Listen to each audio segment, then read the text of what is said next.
All right. Hello, everyone. Welcome. How's it going? How has your day been? I want to hear all the things. Okay, we're going to do a few housekeeping things to make sure you have the best experience possible. So if you look at the bottom of your screen, you'll see a few little tabs. You'll see two little bubbles that say Q&A. That's question and answer, obviously. So at any point, if you have a question or you have something that you want to share, just go ahead and pop into the Q&A and put it in there, and I will take care of you. And what else do you need to know? No one can see you. No one can hear you. No one can see your name. If you type something, totally private, totally confidential. And I also just want to tell you that anything goes here. So if you have a question or you have anything that you want to share or you're looking for some direction and help on, it's gorgeous. It's perfect. I love it. Put it in here. And anything that you share, any question or comment that you have always benefits someone else, right? Sometimes we feel scared to put what we have, put our thoughts or what we're struggling with out there. It can feel kind of scary, kind of vulnerable. But anytime that you do that, A, you're going to get a lot of help and traction on it. But B, someone else is sitting there that's like, oh my gosh, yes, I have that same problem, or I totally have that question, or I've been stuck in that pattern before too. So it benefits everyone. Everybody wins. So feel free to put it in there. All right.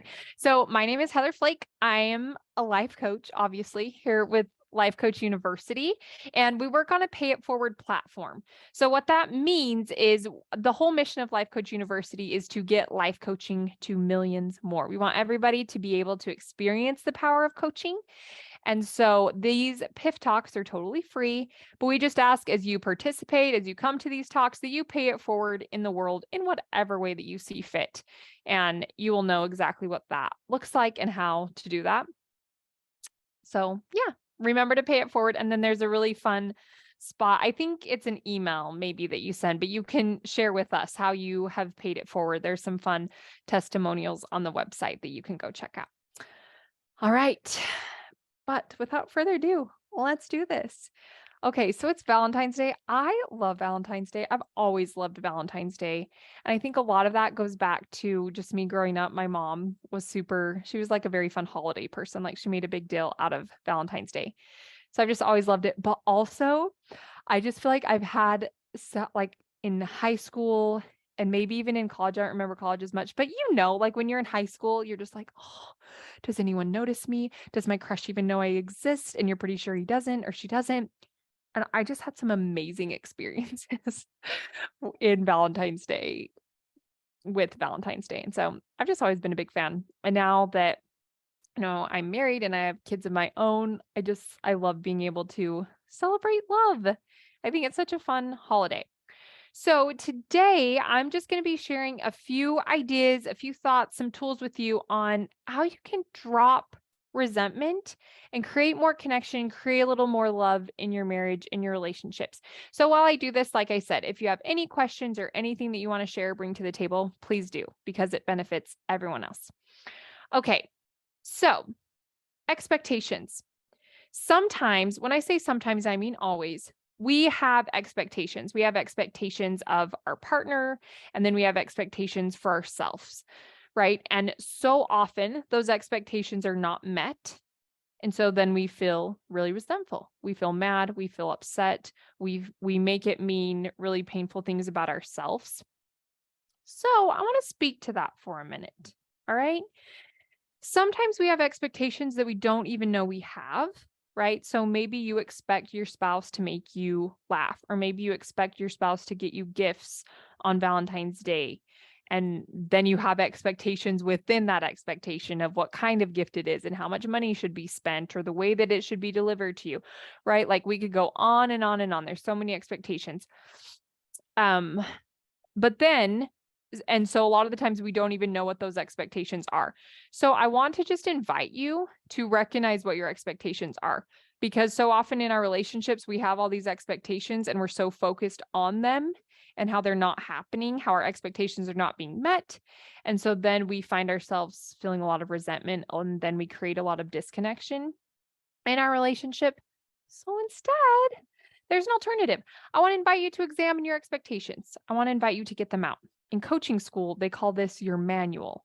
and they say, listen, we all have a manual that we have written for the world and is specifically for the people in our lives. Like I have a manual of how my husband should act and who my children should be. And I have a manual for myself about who I should be and how I should act and what I should say and what I shouldn't say, yada, yada, yada. And we live from these manuals. The problem with that is nobody else has your manual. You made it up. Nobody else has it. Nobody can see it. And so no one is meeting your expectations.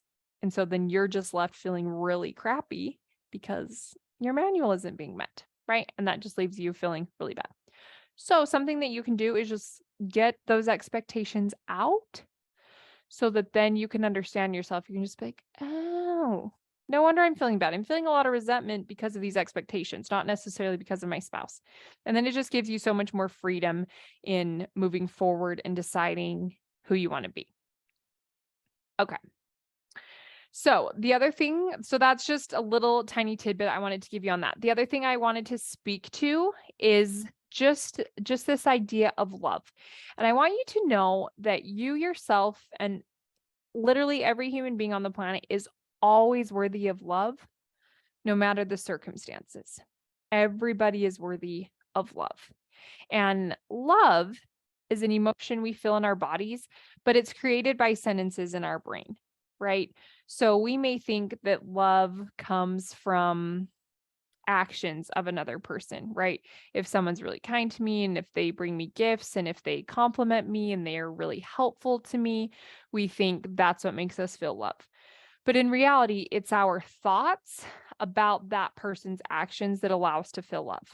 My husband can be super helpful and he can bring me nice things, but that doesn't guarantee that I'm going to feel love because I could be sitting here thinking, ugh, he doesn't do it right, or he should help me more, or why is he helping me? Does he think I'm not capable of doing this by myself? Like there's so many things that I could think about that could cause me to not feel love. Right? So I just want you to recognize that love is an emotion that you create for yourself based on what you choose to think.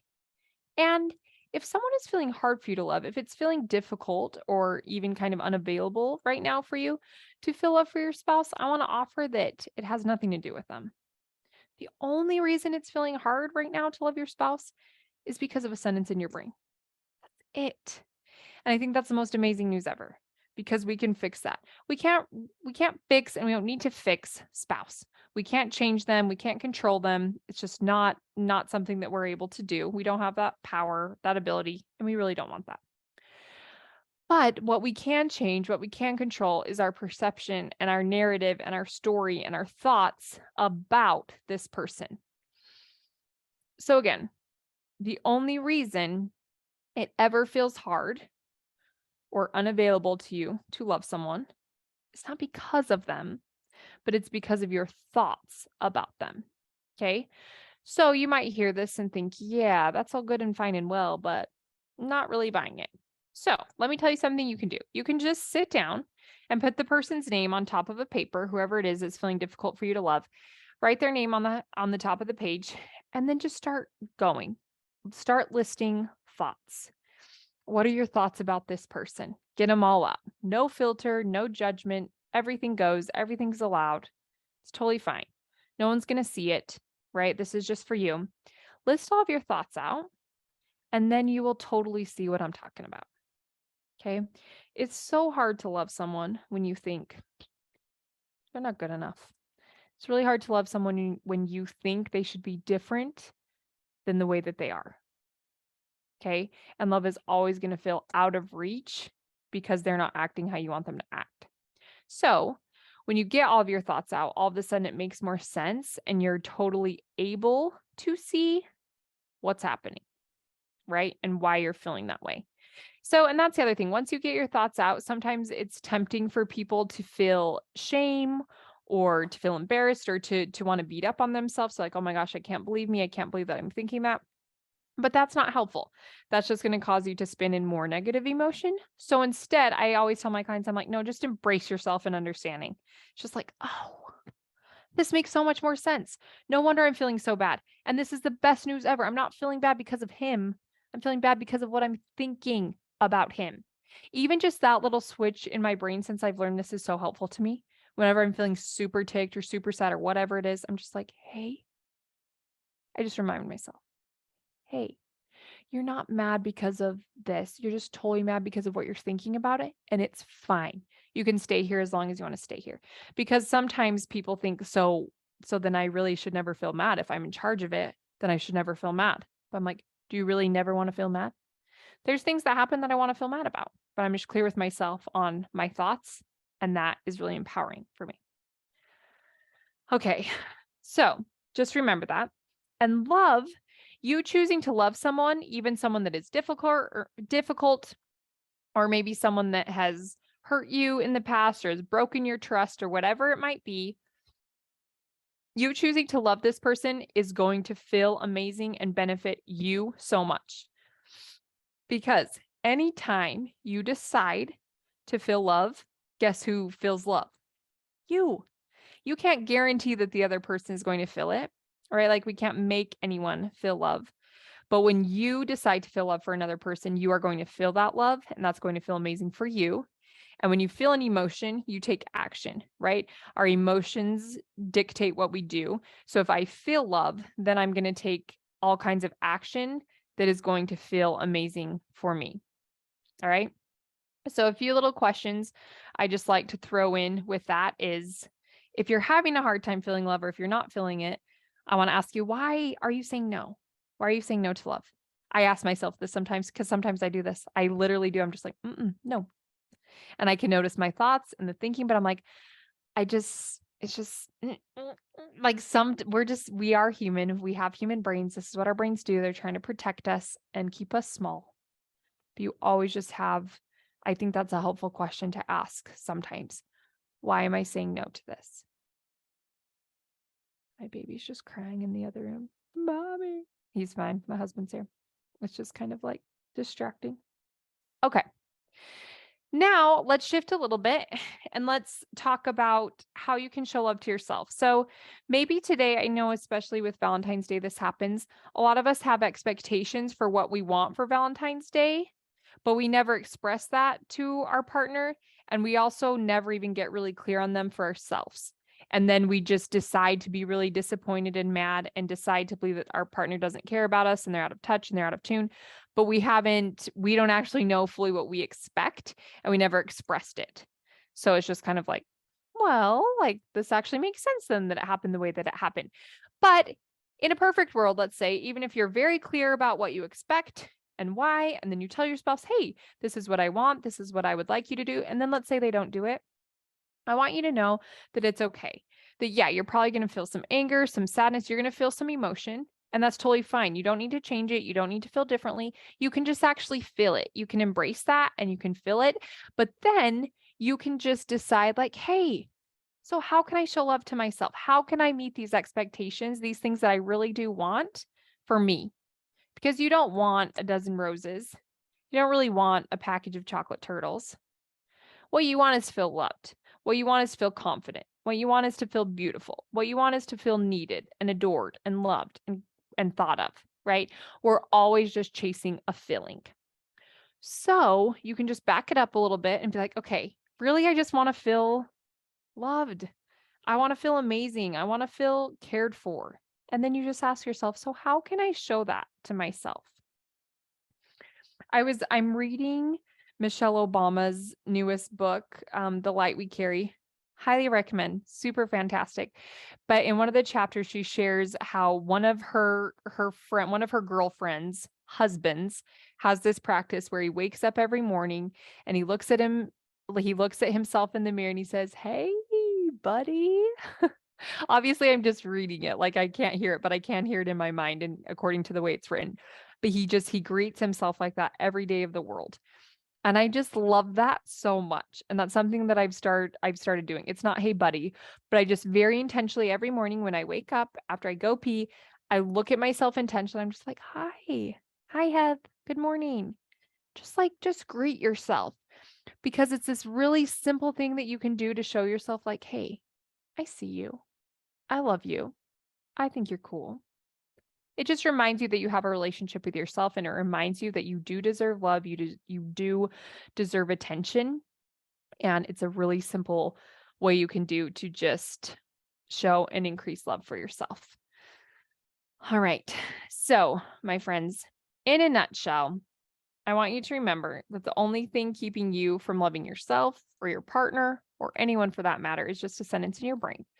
So if you can identify that sentence and just start to change it, even if it's a negative sentence, right? If it's just like, well, you aren't worthy of love, or you're not good enough, or you're not pretty enough, whatever it is, even if you can just move it to neutral ground, or if you have a hard time with that, even just start telling yourself something that is true that isn't negative. Like, I am Heather Flake. Instead of saying I'm not good enough, it's just like I'm Heather Flake, and making peace with that and believing that. And once that feels good to you, you can move on to something a little more like next level, whatever that level might be for you.